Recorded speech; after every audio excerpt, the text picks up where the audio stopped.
काम की बात हो गई तो बस अब आप जब तारीख और जगह बता देंगे तो अपुन आ जाएगा अपनी फैमिली के साथ शादी के लिए। लालून जी, आप बस एक दिन का वक्त दे दीजिए हमें, उसके बाद हम आपको तारीख बता देंगे। लेकिन एक बात से निश्चिंत रहिए कि शादी एक घर में होगी, मंदिर में नहीं। ये कौन होती है डिसाइड करने वाली? मुझे खुद समझ में नहीं आ रहा।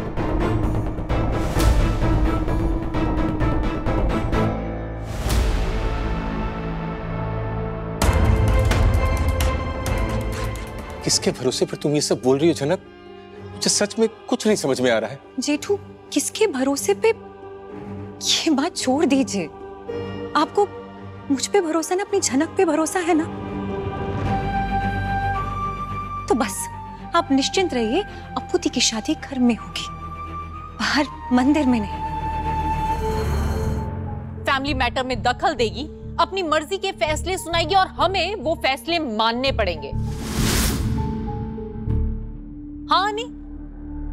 Wow, great.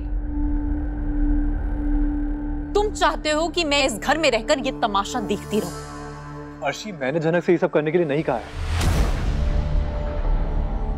अब इतना सब कुछ होने के बावजूद भी अगर जनक यहाँ पे रहना चाहती तो मैं क्या कर सकता हूँ? हाँ, जब तक ये यहाँ पे है मैं कुछ दिन के लिए तुम्हारे साथ तुम्हारे घर में रह सकता हूँ।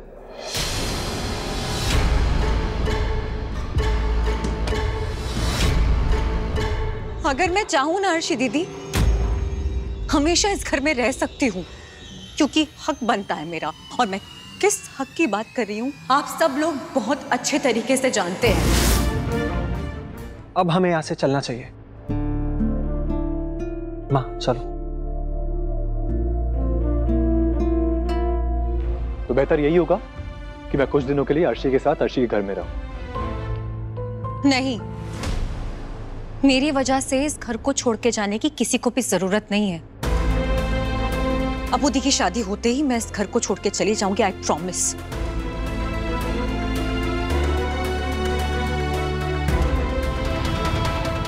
जनक, मुझे तुमसे कुछ बात करनी है। बात तो मुझे भी करनी थी आपसे। तुमने जो इल्जाम लगाया ना मुझ पे, उसके बाद तुम्हारा यहाँ रहने का कोई हक नहीं बनता है।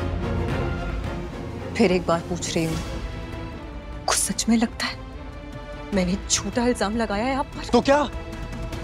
जो चीज मैंने की ही नहीं है वो मैं सबके सामने एक्सेप्ट क्यों करूं? जस्ट बिकॉज तुम ऐसा कह रही हो? तो क्या बिना वजह मैं आपसे इतनी बड़ी बात कहूंगी? जरा सोचिए सर जी। तुम एक बार कहो, 100 बार कहो, बात को दोहराती रहो, रोना धोना मचा दो, जो करना है करो, लेकिन मैं इस झूठ को एक्सेप्ट नहीं करूंगा, क्योंकि हमारे बीच ऐसा कुछ नहीं हुआ है।